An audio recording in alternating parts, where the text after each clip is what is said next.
Hello welcome back to my channel simply Siri vlogs. So ఎలా ఉన్నారు అందరూ బాగున్నారా? అందరూ బాగుండాలని అనుకుంటున్నాను. ముందుగా అందరికీ హ్యాపీ హోలీ. ఇదైతే హోలీ రోజు తీసిన వ్లాగ్ అనమాట. సో మార్నింగే కిడ్స్ అయితే కిందకి వెళ్ళిపోయి ఫుల్గా ఆడేశారు, అటు హోలీతో ఇటు వాటర్తో, కాలనీ ఫ్రెండ్స్తో, అపార్ట్మెంట్ ఫ్రెండ్స్తో. నేనైతే యాక్చువల్లీ ఇంట్లోనే ఉండిపోయాను అనమాట ఆ రోజు. ఎందుకంటే morning open club washrooms deep cleaning కోసం అని చేసి బుక్ చేశాము. సో ఆ పర్సన్ మార్నింగ్ వచ్చేసరికి మార్నింగ్ స్టార్ట్ చేసుకున్నాం అనమాట. ఇంకా వర్క్ అవుతూ ఉండే అండ్ నైట్ అయితే కిచెన్ మొత్తం క్లీన్ చేసి పెట్టేసుకున్నాను. నెక్స్ట్ డే ఫెస్టివల్ కదా, మళ్ళీ మార్నింగ్ అంతా చేసుకోవాలి అంటే టైం పడుతుంది. సర్లే ఇంకా బ్రేక్ఫాస్ట్కి ఏం చేద్దాము అని ఆలోచిస్తుండగా మమ్మీ అంటుండే ఫెస్టివల్ కదా పెంక పెట్టాలి అని, అంటే ఏదో పూరి అయినా లేకపోతే వడ అయినా ఏమైనా చేసుకోవాలి అని చెప్పి. సర్లే అని జెప్టోలో మినపప్పు ఆర్డర్ పెట్టేస్తే, అంటే పూరి మనం రెగ్యులర్గా చేస్తూ ఉంటాం కదా, సరే పూరి ఎందుకు అని చెప్పి మినప వడ చేద్దాము అని చెప్పి అయితే అనుకున్నాను.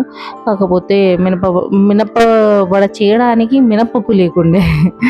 అయితే సర్లే అని ఆర్డర్ పెట్టుకుంటే మనం ఆర్డర్ చేసినప్పుడు కట్ మినపప్పు వచ్చింది. కానీ కట్ మినపప్పు దేనికి బాగుంటుంది అంటే మన పోపులో వేసుకోవడానికి బాగుంటుంది, కానీ వడకి గుండు మినపప్పే బాగుంటుంది అనమాట.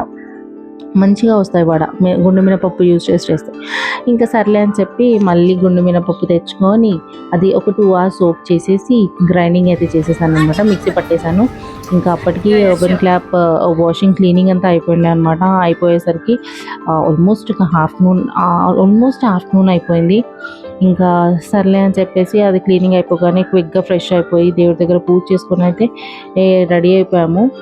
సరే ఇంకా అప్పటికి లేట్ అయిపోయింది. ఇంకా లంచ్ ఏం ప్రిపేర్ చేసుకుందాము అని చెప్పి ఫ్రెండ్స్ అందరం కలిసి అయితే బయటికి లంచ్కి అయితే వెళ్ళిపోయాము. ఇంటి దగ్గరే అనమాట, దసరా రెస్టారెంట్కి అయితే వెళ్ళిపోయాము. బాగుండింది ఫుడ్ అయితే, అంటే వీ ఎంజాయ్డ్ అనమాట. ఆల్మోస్ట్ ఆఫ్టర్నూన్ ఎప్పుడో 2 అలా వెళ్ళాము. అఫ్ కోర్స్ ఇంకా ఫ్రెండ్స్ అందరం కలిస్తే ఫుల్ ఆన్ చాటింగ్ అట్లా డే అయితే స్పెండ్ అయిపోయింది అనమాట. ఆల్మోస్ట్ ఇంటికి వచ్చేసరికి కూడా అరౌండ్ 5:30 అయిపోయింది.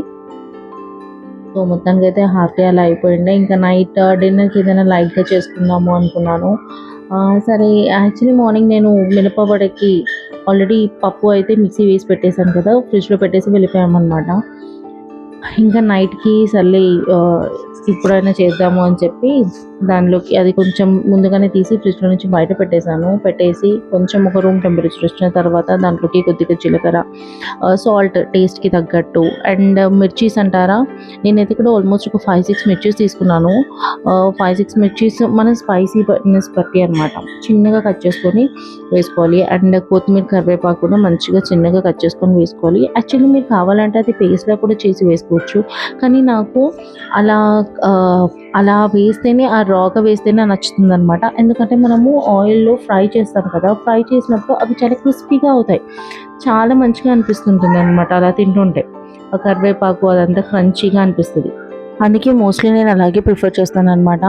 అంటే నాకు అలా ఇష్టమని, కొంచెం క్రిస్పీగా. మీరు కావాలంటే అది పేస్ట్గా కూడా చేసి బ్యాటర్లో మిక్స్ చేసేసుకొని వేసేసుకోవచ్చు అనమాట.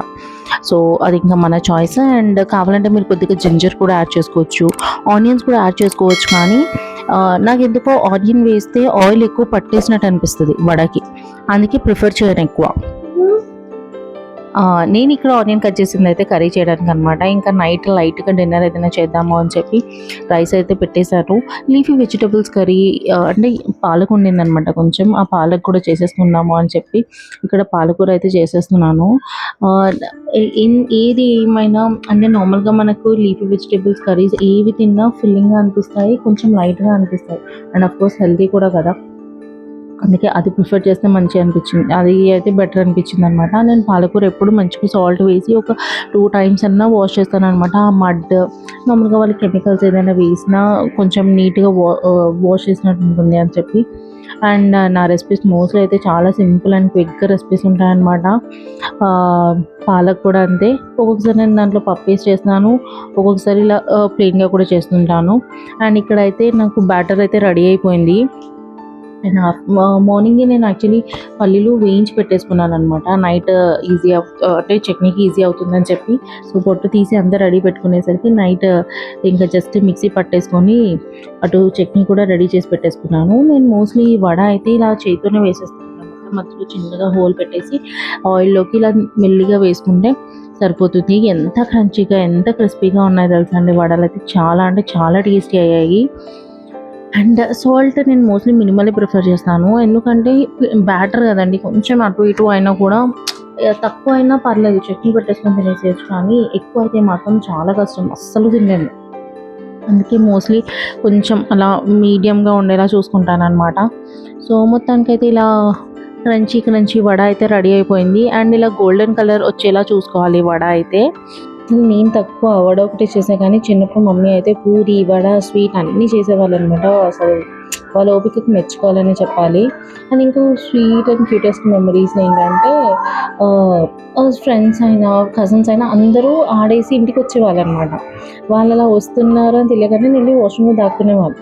అయితే డాడీ ఉన్నారు అంటే ఫ్రెండ్స్ అయితే కొంచెం భయపడేవాళ్ళు, అరే వాళ్ళ డాడీ ఉన్నారు కదా అని చెప్పి వెళ్ళిపోతుండే.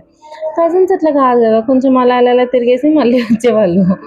డాడీ అలా ఆఫీస్కి వెళ్ళగానే వచ్చేసి అయినా కూడా మనం అసలు తగ్గేదే లేదంటూ వాష్రూమ్లోనే దాక్కునే వాళ్ళము. వాళ్ళు వెళ్ళిపోయేంత వరకు అంటే ఒక హాఫ్ అన్ అవర్ 1 అవర్ చూసి వెళ్ళిపోయేవాళ్ళు అనుకోండి.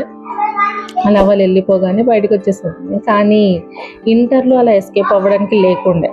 ఇంకా అప్పటికి మన వాళ్ళు వదులుతారా, అసలే ఎవ్రీ టైం వాళ్ళు వచ్చినప్పుడు మనం దాక్కోవడము ఇలా చేసేవాళ్ళం కదా. ఇంటర్ కరెక్ట్ ఎగ్జామ్స్ టైంలో, ఎగ్జామ్స్ ముందు అబ్బా అసలు ఏమైనా ఆడాలంటాం, ఇంకా ఆ దెబ్బకి ఆ భయం పోయిందనే చెప్పాలి. సో ఇలానే sweet sweet cute cute memories అయితే ఉన్నాయి. హోలీ అంటే ఇవన్నీ గుర్తొస్తూ ఉంటాయి అన్నమాట. Course some special moments. So అదండి, ఓకే, మా డిన్నర్ అయితే ఇలా రెడీ అయిపోయింది with the yummy vada and palli chutney అనమాట. పల్లి చట్నీలోకి తాలింపు కూడా వేసేసాను. అటు రైస్ రెడీ అయిపోయింది, ఇటు కర్రీ కూడా రెడీ అయిపోయింది. అండ్ మీరు ఎవరైనా నా ఛానల్ని ఫస్ట్ టైం చూసినట్లయితే లైక్ చేయడం, షేర్ చేయడం అండ్ సబ్స్క్రైబ్ చేసుకోవడం అయితే మర్చిపోకండి. ఐ హోప్ మీకు మా బ్లాగ్స్ నచ్చుతున్నాయని అనుకుంటున్నాను. ఎస్, మొత్తానికి ఇక్కడ తాలింపు పెట్టేస్తానని చెప్పా కదా, ఇంకా అది కూడా దాంట్లోకి వేసేస్తున్నాను అనమాట. ఇలా అసలు వడ విత్ పల్లి చట్నీ ఎంత బాగుంటుందో తెలుసా. అండ్ అసలు చట్నీ అవసరం లేదనిపిస్తుంది కొన్నిసార్లు, బికాస్ మనం అందులో కొంచెం ఇది మిర్చి అన్న వేస్తాం కదా, స్పైసీనెస్ కూడా ఉంటుంది కాబట్టి డైరెక్ట్గా కూడా తినేసేయచ్చు. సో అదండి, మీకు మా బ్లాగ్ నచ్చిందని అనుకుంటున్నాను. Thanks for watching, please subscribe.